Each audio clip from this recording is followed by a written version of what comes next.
think I'm stuck without umbrella. Yeah. 20 บาท20 บาทเลยครับ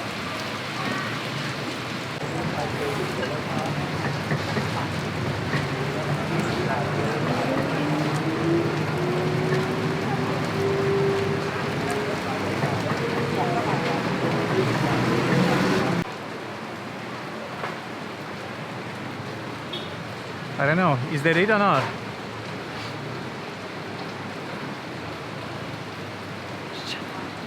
Why it must happen today? But actually raining every day. Okay, I gotta stay and wait. Maybe I will get a chance to shoot a bit more. Just give me a moment.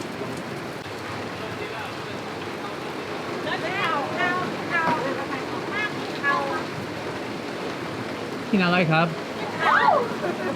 เก่งจังเลยนึกว่าพูดไม่ได้กินข้าวกับปลาเนื้อขากับแก้ว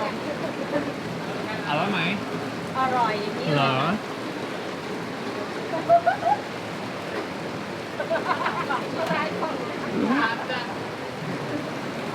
They're inviting me to try some food together with them. And you know the answer, right? I say yes. ได้เหรอ กินได้เหรอ กินได้ค่ะอร่อยค่ะอร่อยไหมคะอร่อยมาชิมมาชิม อาหารอีสานไหม อีสานค่ะลาวแท้ๆเลยค่ะ เผ็ด ลาว มาก ลาวบ่เผ็ดจ้ะ ลาว บ่เผ็ด อันนี้อาหารลาว อาหารอีสาน อาหารอีสาน แม่นจ้ะ อ่า แซ่บแซ่บ แซ่บแซ่บ แก้วปลาแดกมาชิมกับข้าวเหนียวจิ้มก็อยากถ่ายรูปกับเขาแล้วจังเลยอ่ะกินได้ครับกินได้ครับกินได้ โอเคโอเค นั่น โอ้ยสักครู่นะครับผมมี อ๋อโอเคข้างหลังอ่ะล้างมือข้างหลังเหรอเขามีเจลล้างมือ เอาไหม ไม่เป็นไรค่ะที่ร้านก็มีค่ะ ผมมีด้วย ดีแล้วค่ะ คุณมาจากอีสานไหมครับ มาจากอีสานลาวสุรินทร์ ที่ไหน คนจังหวัดสุรินทร์ สุรินทร์ผม สุ รู้จัก รินทร์สุรินทร์อย่าใช้สำเนียงผิดนะสุรินทร์ สุรินทร์ ครับไม่ใช่สุรินทร์นะรินรินริน อ๋อตลกมาก นี่ปลา กินปลาได้ไหม ได้ค่ะกินได้ทุกอย่างเลยค่ะ นี่ข้าวเหนียวจำแซ่บ แซ่บแซ่บ แซ่บ หวานไม่เผ็ด ไม่เผ็ด ไม่เผ็ดขยะที่ไหนครับ กระดาษนี้ค่ะนั่นแรกค่ะ Thank you very much คุณชื่ออะไรครับคุณชื่ออะไรครับ ชื่อรัฐค่ะ ชื่ออะไรผมชื่อมิกกี้ มิกกี้ เหมือนมิกกี้เมาส์คุณชอบมิกกี้เมาส์ไหม ชอบค่ะชอบมากเลยนะมิกกี้เมาส์อ่ะ ทุกคนชอบมิกกี้เมาส์ทุกคนไม่ชอบผม ชอบเลยชอบเหมือนกัน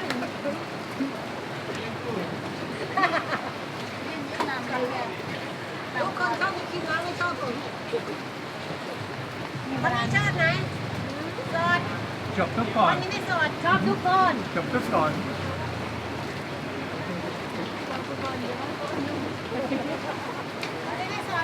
Let's see what they sell